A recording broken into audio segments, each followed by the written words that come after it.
감정을 한쪽으로 다시 쏠리게 하는 건 아닙니다. 중도와 보수를 엮는 정치적 상징성을 누가 얻느냐, 자기 지지층을 얼마나 투표장까지 끌고 가느냐, 이게 중요합니다.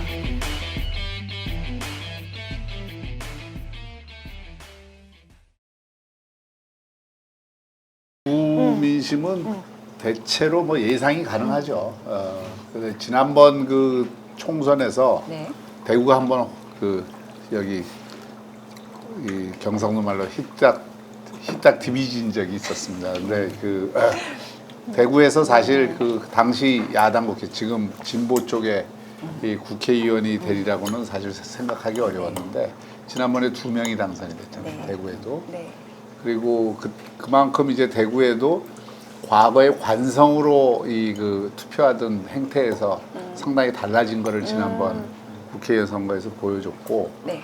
그 이번 같은 경우에는 오히려 이제 문재인 정권 그 2년만 지나면서 이 문재인 정권에 대해서 좀 그 비판과 이 또 불만을 가진 쪽으로 그 여론이 응집되고 있는 경향들이 네. 분명히 있는 것 같고, 그럼에도 불구하고 그 저변에는 그 민심이 변화를 요구하는 민심이 있어요. 그러니까 네. 그 변화라는 거는 지금 이 그 TK의 기존 정치인들에 대한 불만.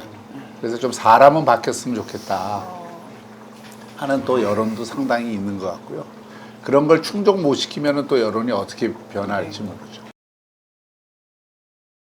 대통령이 신년사를 하게 되면 네. 그 신년사 효과가 좀 있는데 신년사에서 뭐 금년에 희망적인 이야기들을 많이 하고 예. 하면은 그 저도 청와대에 있어봤습니다만은 대개 연두 기자회견이나 신년사를 하고 나면 대통령 지지율이 조금 올라요. 예. 근데 이번에는 그 신년사나 연두 기자회견하고 나서 이 조사뿐만이 아니라 대부분의 여론조사에서 네. 이제 떨어졌거든요. 지지율이 떨어졌어요. 네. 그게 이제 뭐 때문일까 이런 생각을 해보면 적어도 이제 그 안에 있었던 일 가운데 몇 가지 국민들 정서에 거슬리는 것들이 있었다고 생각해요. 하나는 이제 검찰과 관련된 여러 가지 인사 문제에 대한 이런 게 있고, 이 조사에서 뭐 인사 문제는 오히려 잘했다가 많은데 그 조금 이제 그걸 어떻게 해석하느냐의 문제이긴 하지만 하여튼 그게 저는 조금은 영향을 줬다고 생각을 하고, 그 다음에 또 하나는 이제 부동산 문제. 이 조사에서도 좀 그런 게 나타나지만 다른 조사에서도 보면은 되게 30, 40대 지지율이 좀 떨어지는 걸로 나타나거든요. 그것은 아마 그 가장 좀 민감한 주제인 부동산에 대한 이 정부의 대책이 조금 이렇게 합리적 상식의 기준에서 볼 때 좀 지나치다 네. 하는 평가를 받고 있는 건 아닌가, 그런 생각을 좀 해봤어요. 네. 근데 무슨 해석을 하기에는 변화폭이 너무 미미하지 않나요? 저거? 저는 잘 모르겠던데. 뭐 기본적으로는 좀 그런데 그래도 우리가 이제 추세를 보는 거니까 네. 이게 이제 긍정과 부정 사이에 이게 소위 요 조사에서는 아직도 부정이 조금 낮지만 네. 다른 조사들 하고 비교해 보면은 어떤 조사들은 부정이 긍정보다 높은 조사들이 많이 나왔거든요. 이제 뭐 그런 점들을 고려할 때 이게 아주 유의미한 변화는 아니라 그러더라도 추세상에서 약간의 그 변곡점이 생겼다, 이렇게는 해석할 수 있는 것 같아요. 예상했던 결과죠. 사실 대구 경북 그 여론이 그 호남 여론과 거의 정반대라고 보면 되거든요. 그러니까 이제 한쪽은 응집하고 다른 한쪽은 아주 반발로 응집하고 이런 게 사실 TK 지역 출신의 2명의 대통령이 지금 영어의 몸이 돼 있고, 또 문재인 정부 국정이 그런 그 정서적인 요인도 있지만은 이 지역 뭐 경제나 민생, 또 이 지역 사람들이 정치적 판단 기준에 볼 때는 상당히 좀 못마땅하다라는 이 정서가 지역을 지배하고 있는 거죠. 그리고 뭐 또 전통적으로 여기는 좀 보수의 기반을 갖고 있는 그런 정치 지형을 갖고 있기도 하고. 그다음에 이제 하여튼 그런 어떤 이 최근에 이제 재밌는 현상이 있잖아요. 진중권이라는 현상, 이게 되게 기분 나쁘시겠지만 진중권이라는 현상이 있잖아요. 그것은 저는 그건 현 정권 세력 또는 여당에게는 굉장히 아플 것 같아요.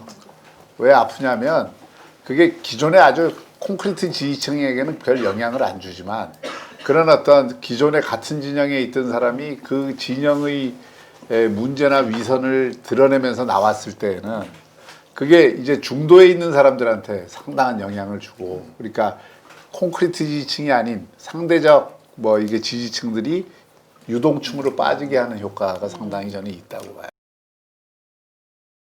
구도라는 건 뭐냐면 이런 어떤 그 쟁점이 확 갈리고 또 뭐 어떤 이 진영이 갈렸을 때 그 진영을 결집시킬 수 있는 그 이게 매력을 어떻게 창출하느냐. 그러니까 그 찍을 만한 정치적 상징성을 어떻게 얻게 해주느냐 이게 중요하거든요. 그러니까 통합이라는 게 꼭 뭐 그 사람들이 뭐 함께 모였다 해서 뭐 이렇게 그 영역이 넓어졌다 이렇게 해서 표가 오는 게 아니고 그쪽에 찍을 매력을 그런 새로운 정치적 상징성을 통해서 주는 거거든요. 그래서 제가 이게 이제 생각하기에는 통합이 그냥 보수 통합 이렇게 가면은 저는 안 된다고 생각해요. 적어도 범중도 보수의 의미를 가져야 된다. 그래서 그걸 통해서 일단 확장성이라는 문제를 해결을 해야 되고 또 하나는 제일 중요한 게 이런 게 있습니다. 지금 이 비호감이 자유한국당에 대한 비호감이 상당히 높은 이유는 사실은 이념은 굉장히 자유주의적이고 이런 어떤 이런 거를 내세우지만 그 행태나 문화는 상당히 이 권위주의적이거나 또는 이게 폐쇄적이거나 이러는 것으로 지금 인식이 돼 있다 이거예요. 실제도 그런 게 있지만은 그 국민들한테 그러니까 그것은 다른 한 측면에서 보면은 정당이 너무 노쇠화돼 있고 그러다 보니까 뭐 예를 들어서 국회의원 평균 연령이 60.1세라든지 이런 것들이 다 이게 젊은 세대들이 찍을 만한 그걸 못 주잖아요. 그러니까 이걸 이제 이번에 통합이나 공천 과정을 통해서 이게 그 변화를 줘야 되는 게 있고 그러다 보니까 자유한국당이 사실은 자유한국당뿐만 아니라 보수 전체가 이게 대한민국을 어쨌든 활력 있고 개방적인 또는 미래로 나아가는 그런 어떤 변화를 이끌 수 있는 그 요소들이 있음에도 불구하고 비치는 이미지는 상당히 미래지향적이고 미래가치라고 하는 것하고 조금 어울리지 않는 그런 브랜드와 이미지가 형성돼 있어요. 그래서 이거를 또 어떻게 담아내느냐. 이런 게 그 통합이 실질적으로 그런 정치적 상징성을 통해서 표를 결집시킬 수 있느냐의 관건이라고 보죠. 그래서 그 이슈 문제에서 지금 여당이 제일 조심해야 될 그 이슈가 조국 대 반조국으로 전선이 형성되는 거예요. 거꾸로. 네, 그거를 조국을 수호하고 조국을 지키는 그런 어떤 콘크리트 지지층을 모으는데 그게 상당히 효과가 있다고 여권은 생각할지 모르지만 조국 대 반조국 프레임으로 이게 그 이슈가 그렇게 흘러가면 그게 바로 문재인 대통령이냐 아니냐 하고 딱 등치가 되면서 거꾸로 결집할 가능성이 굉장히 높아요. 이거 사실 정권 심판론을 가벼이 봐서는 안 돼요. 네. 그 집권 3년 차 내지 4년 차에 있는 선거에서 심판론이 작동하지 않는 경우는 굉장히 드문데 지금 뭐 국정의 그 여러 가지 면에서의 많은 국민들이 보기에는 실정이 쌓여 있다고 보거든요. 그러니까 심판할 소재는 많은 거예요, 지금. 근데 그거를 심판론으로 결집하느냐는 정치적 역량에 달려 있는 거지만 근데 이슈가 만약에 조국 대 반조국 이렇게 하면 네. 그 중도층 같은 경우에도 돌아선다니까요. 그걸 하기 위해서 네. 지금 그 혁신 통합을 추진하고 있는 거고요. 아까 우리 정 박사님 말씀 중에 그거 하나는 이게 귀담아 들을 그 만한 게 있는데 이쪽 보수 중도 진영에서 볼 때는 여권이 옛날에는 참 분열 때문에 많이 망했거든요. 그 여야 갈등이라는 게 사실 그 충격이 커요. 왜냐하면은 이게 이제 선거라는 게 이런 여론조사에서 나타난 그 표심도 중요하지만 자기 지지층을 얼마나 투표장까지 끌고 가느냐 이게 중요합니다. 이게 이제 특히 칼 로브 같은 미국의 부시 대통령을 만들었던 전략가 같은 경우에 이게 그냥 단순 지지율 이걸 중요하게 생각하는 게 아니라 실제로 이 투표장까지 끌고 나올 수 있는 지지율 이걸 이제 제일 초점으로 두고 그 전략을 세웠거든요. 그게 바로 갈라치기 전략이에요. 그러니까 지금 트럼프가 하고 있는 딱 그거죠. 여론조사상에서는 지금 트럼프 대통령이 바이든한테 다 져요. 한 10% 내지 뭐 지는데도 트럼프가 이길 거라고 봐. 사람들이, 전문가들이. 왜냐하면 자기 지지층을 투표장으로 끌고 오는 힘. 이거는 그 트럼프가 바이든보다 훨씬 세다고 보는 거예요. 개인적 매력 때문이든 뭐 정책 때문이든.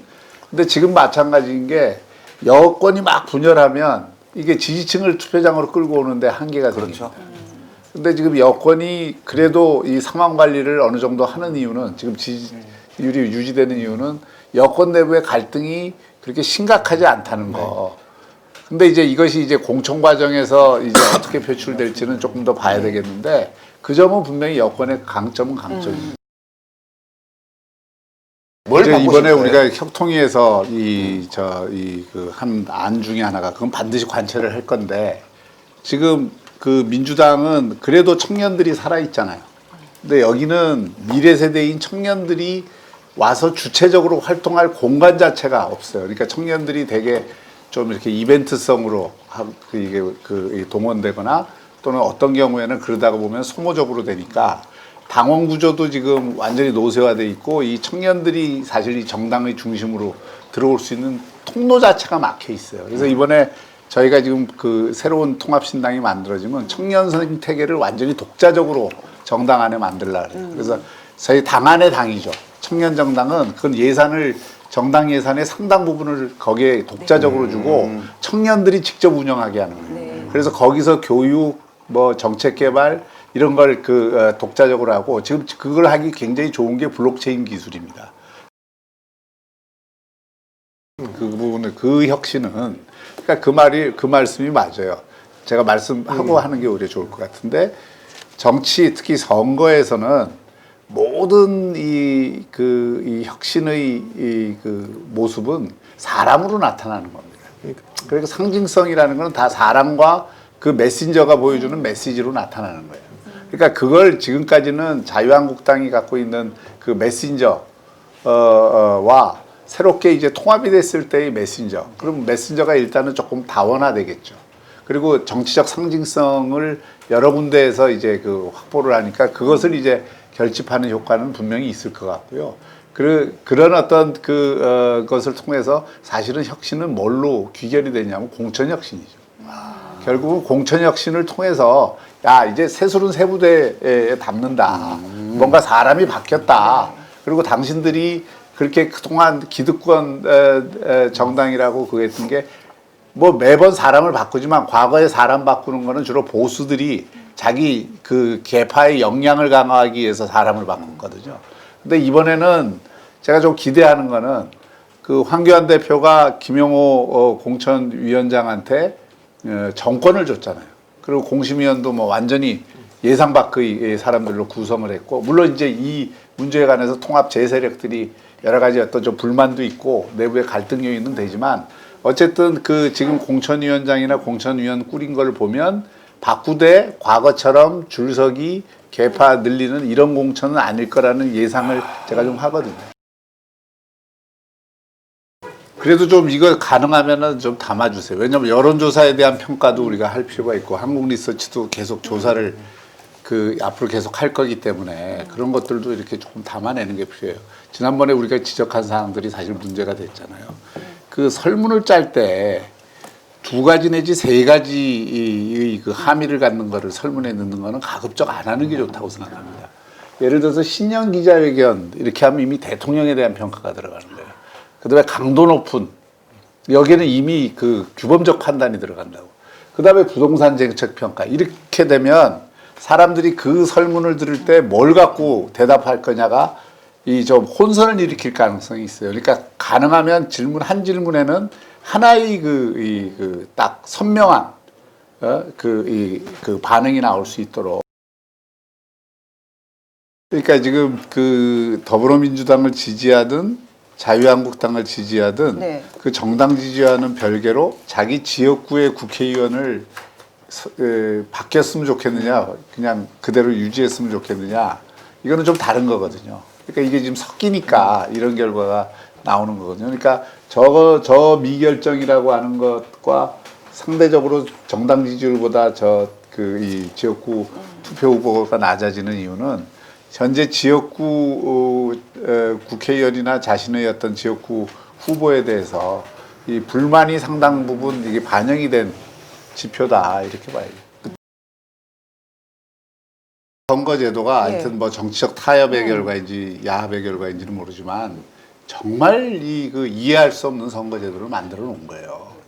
연동형이라고 하는 그 명분을 얻으려면 이게 비례대표가 일정 이상이 안 되면 그건 비례성 원칙도 안 맞고 평등성 원칙도 안 맞고 다 무너지는 거예요. 원래 그 지역구 의석을 적어도 비례대표 정당 투표가 우선이잖아요. 연동제는 그 연동제에 맞추려면 비례대표가 의석이 어느 정도 충분해야 지역구를 많이 얻었다고 해서 비례대표를 조금 주는 건데 지역구는 왕창 그대로 해놓고서 연동형 요만큼 해놓고 여기 정당 투표를 갖고 지역구 의석을 이 좌지우지하려니까 결국 이거는 다수 정당 보고 손해 보라는 이 선거제도밖에 안. 정말 일방적이었다 그러면 뭐 TK나 PK나 지금의 그 민주당과 진보 진영의 소위 저변은 지난 한 20여 년간 꾸준히 확대되었다고 보이고요. 특히 이제 젊은 세대들 같은 경우에는 그런 어떤 지역주의적인 성향이 상대적으로 약하기 때문에 그 기반이 그 소위 기본 판도는 있다. 그게 상당히 두텁게 구축이 돼 있다. 진보 쪽도 그런 생각은 들고 그게 이제 호남하고 영남하고 좀 차이죠. 호남에서는 전혀 그 기본 판돈을 못 만들고 있는데 이 보수 야당이 영남은 그 상당히 달라졌죠. 더구나 그 가장 큰 이유는 호남 정권적 성격을 갖는데 사실은 다 영남 대통령들을 만들었잖아요. 노무현 대통령도 그렇고 김대중 대통령 빼놓고는 문재인 대통령도 그렇고 노무현 대통령이나 문재인 대통령이나 다 PK 출신 대통령이고 그러나 지역적으로는 호남의 압도적 지지를 받고 당선이 됐고 그러니까 이제 소위 새로운 형태의 그 지역 결합 정권이다 이렇게 볼 수 있겠죠. 네. 뭐 저도 뭐 그렇게 생각하는데요. 이게 이제 스프링이 한쪽으로 했다가 다시 돌아오는 회기성 이게 정체도 분명히 있거든요. 근데 이제 그런 가운데서도 아까 얘기한 것처럼 TK도 이미 진보나 또는 어떤 그 기존의 지역주의에 또는 보수적인 그런 어떤 거기에 조금 함몰되지 않은 이 층들이 분명히 두텁게 쌓이고 있다. PK가 그게 조금 더 강하고 TK는 조금 늦게 따라가긴 하지만 여기도 일종의 약간의 균형을 잡아가는 그런 모습들은 있기 때문에 실제로 이제 구도나 이런 것들 때문에 만약에 이제 뭐 팽팽하게 분열이 돼 갖고 보수 중도 쪽이 그러면 뭐 지금 여당에도 기회는 있겠지만 전반적으로 보면 그래도 총선은 소위 전국 선거다 이렇게 우리가 얘기하는 이유는 후보가 차지하는 뭐 비중도 뭐 10% 20% 정도는 있겠지만 선거에 압도적인 영향을 주는 거는 역시 전체 선거의 이슈 그리고 어떤 전국 선거의 그 이슈 그리고 그 이슈를 담아낼 수 있는 구도가 결정을 한다고 봐요. 그래서 그렇게 보면은 제일 쏠림 현상이 그 강한 지역이 역시 TK하고 호남이거든요. 그 두 지역은 그런 어떤 선거가 전체 이슈가 전국적인 이슈가 별로 없고 그런 어떤 그 국민들의 마음이 어떤 하나의 문제를 가지고 갈라지는 아까 여당이냐 야당이냐 이렇게 갈라지는 게 아니라 좀 분산되거나 별로 그런 그 집중적인 폭발적 그 전선이 형성이 되지 않으면 여기도 가능성이 높아지겠지만 이슈가 그렇게 이분법으로 딱 되고 정치적 양극화가 심해지면 제일 먼저 쏠림 현상이 깊어질 지역이 TK. 조선시대부터 시작해서 권력 정권을 잡았던 그 문화 그런 게 굉장히 강한 곳이잖아요. 그리고 또 이제 선비 문화 전통도 있고 그런 게 이제 보수적 성향으로 이렇게 같이 맞물려 돌아가는 건데 이제 이 대구 경제가 안 좋아진 지는 참 오래됐죠. 다른 지역에 비해서 권력 정권이 있을 때에도 이게 대구 경제를 이게 천대에서가 아니라 대구 사실은 지역 경제의 발전이라는 거는 물론 중앙 정부가 뭐 지원을 해주느냐 이런 것도 있지만은 그 지역 자체의 어떤 새로운 이 활력을 찾기 위한 자생적 노력들이 굉장히 중요한데 부산과 대구를 비교해 보면은 그래도 부산은 좀 그런 자생적 노력을 하려는 게 굉장히 강하고 또 그 지리적 여건도 항만을 끼고 있고 이런 게 좋은데 대구는 내지인데다가 권력은 굉장히 향유해서 그 정권으로부터 어떤 수혜는 그 받을 수 있다는 기대는 높은 반면에 그런 어떤 자생적 노력을 통해서 뭔가 새로운 활로를 찾으려고 하는 노력들은 상대적으로 조금 약했다고 봐요. 그러니까 지역 경제를 비교를 이렇게 쭉 해보면 16개 광역 단체들 가운데에서 의외로 대구가 굉장히 낮은 수준에 있어요, 항상. 그러니까 이게 그런 것들이 아마 그 민심을 형성하는 데 있어서 상대적 박탈감을 훨씬 심하게 했을 거고 또 이 정부 들어와서 여기 대구에서 그렇다 보니까 대구도 자영업이 굉장히 많거든요. 네. 그 특히 이 정부 들어와서 들어왔던 경제 정책들 가운데 딱 그 뭐 최저임금 급격한 상승이라든지 이런 것들이 가져온 그 충격 효과. 그러니까 경제가 안 좋은데 뭔가 원인을 찾아야 되는데 그 원인을 이 정부가 쓴 정책 거기다가 이 정부는 그 정치적 그 이 감정으로 보면 아까 박근혜 대통령 얘기를 했지만 그런 어떤 박정희 대통령, 박근혜 대통령에 대한 어떤 애잔한 이 감정들이 있는데 그 감옥까지 가게 한 아무리 뭐 그 정치적 그 오류가 있어서 탄핵이 됐다 하더라도 그것까지는 또 용납이 안 되는 감옥까지 가는 것까지는 용납이 안 되는 이런 것들이 조금 복합적으로 그 이 감정을 한쪽으로 다시 쏠리게 하는 것 아닌가 하는. 우리 유 이사장 말씀이 뭐 제가 반박하고 싶은 생각은 별로 없는데 표현이 너무 노골적이에요. 그렇게 이제 단순화하면은 네. 명쾌하게 설명이 되는 부분은 있겠지만 네. 사실 너무 이 지역 주민들의 정서나 감정을 자칫 잘못하면 폄훼하는 거죠. 뭘 주면 좋아하고 네. 안 주면 싫어한다. 그 굉장히 단순하고 명쾌한 설명이지만 강력한 설명이에요. 근데 그것만으로는 설명이 안 돼요. 예를 들어서 이게 뭐 지역 한쪽은 지역 차별을 하고 이쪽은 지역 우대를 했다 이런 것도 조심해서 얘기해야 되는 게 사실 그때 중화공업화가 들어섰을 때 그 여건이나 이런 거는 당시 이게 그 울산이나 이런 쪽에 들어설 이유가 있었고 그 뒤에 광양이나 여천이나 그 뒤로 이렇게 쭉 그 호남이 발전하는 역사를 보면 지금은 GRDP 같은 거 보면 여수가 제일 높아요. 순천 뭐 이렇게 여천 이런 데가 제일 높거든. 그러니까 그걸 단순히 이제 박대받은 지역과 우대받은 지역의 차이로 설명하기는 저는 좀 어렵다고 보고 네. 그런 게 있어요. 정치적인 어떤 감정이 특히 집합적인 감정이 조직되는 데는 그게 이익과 관련된 것도 있지만 그 사람들이 정체성을 구성하는 여러 가지 요인들이 있다고요. 그걸로 저는 더 중요하게 생각하거든요. 사람들의 집합적인 의식이나 감정이 형성되는데. 저 범중도 보수 통합이거든요. 지금 일등이 위원장님이 일등이에요. 추가하시는 게 제일 위에. 그러니까 네. 저거를 우리가 목표로 하는데 물론 저 우리공화당은 사실은 큰 변수는 안 돼요. 이게 의외로 대구 경북에도 지금 우리공화당하고 자유한국당 합쳐야 된다는 거는 거의 무시해도 좋을 수치 아니에요.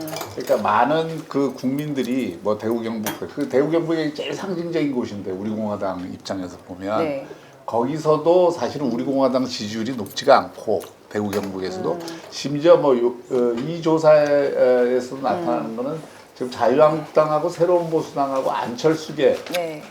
이것도 이제 안철수계라고 했지 않습니까? 이게 이제 중도를 좀 상징을 하는 거잖아요. 그러니까 그것이 통합하는 게 제일 효과적이다라고 하는 국민들 판단이 저기 지금 내재돼 있는 거죠. 중도와 범보수를 다 끌어안는 예, 겁니다. 그래야 이제 그게 일종의 이거 통합이라고 하는 네. 것은 아까 아주 중요한 말씀입니다. 하나라도 이게 그 같으면은 뭉치는 거. 그러니까 이게 조금 DNA가 조금이라도 같으면 뭉치는 것도 있지만 사실은 이종교배가 효과가 제일 큰 거거든요. 동종교배보다는. 그래서 그런 의미에서의 어떤 통합이 저렇게 이제 보수 중도의 확장성을 갖는 통합이 제일 좋다고 생각하고요. 지금 자유한국당하고 뭐 민주당과 비슷한 정당이 결합을 한다 그러면 그건 조금 그런 문제들이 생기는데 지금 안철수계에 해당되는 또는 안철수 의원까지도 마찬가지인데 그쪽의 어떤 노선이나 이 그 지향하는 바 또 지금 쓰고 있는 어떤 그 정치적 담론들을 보면 질적인 차이가 없어요. 큰. 예, 그래서 그건 이종교배라고 하는 건 이제 어떤 그 정치적 포지셔닝을 하고 있느냐 측면에서 이종교배의 측면은 있지만 컨텐츠 내용의 측면에서는 그렇게 뭐 아주 이질적이진 않다.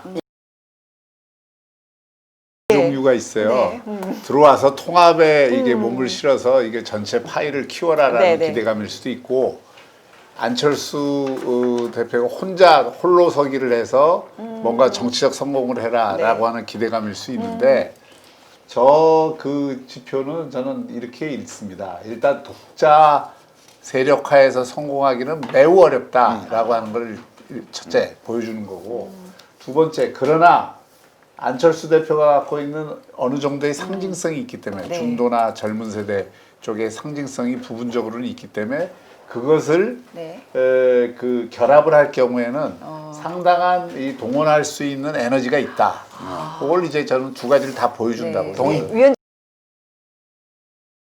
정치적 양극화인데, 정치적 양극화를 이번 선거는 저는 극복하기가 상당히 어렵다고 봐요. 그리고 또 하나는 제가 늘 얘기하는 거지만, 이게 선거에서는 하여튼 기본 지지층이 굉장히 중요합니다. 핵심 지지층이 자기가 강고한 핵심 지지층이 있느냐. 예를 들어서 박근혜 대통령이 굉장히 강력한 정치적 파워를 가졌던 거는 강력한 자기 지지층이 있거든요. 문재인 대통령도 마찬가지죠. 노무현 대통령과 함께. 또 옛날에 DJ도 마찬가지고 YS도 마찬가지고. 지금 그런데 이 지난번 선거에서 호남에서 가졌던 그 지역 기반이 다 무너졌잖아요. 그러면 지금 충청에서 기반을 갖고 있냐? 노. 영남에서 지역 기반을 갖고 있냐? 노. 그렇다고 세대에서 강고한 기반을 갖고 있냐? 노. 그렇다면 어디서 뭘 근거로 해서 독자 정당으로 성공하냐? 여야에 실망한 그 이 사람들 다 끌어모아 갖고 독자 신당을 해서 성공을 해야 되는데, 그건 정치적 양극화 때문에 이번엔 그런 개연성들이 상당히 낮다는 거죠. 한 가지만 좀 덧붙이자면, 뭐 다 해서 이렇게 그 하면은 좋겠지만, 중요한 거는 만약에 그런 정치적 양극화에서 이번에 정권이냐 정권 심판이냐 이런 그 기준으로 선다 그러면, 이쪽에 그 중도와 보수를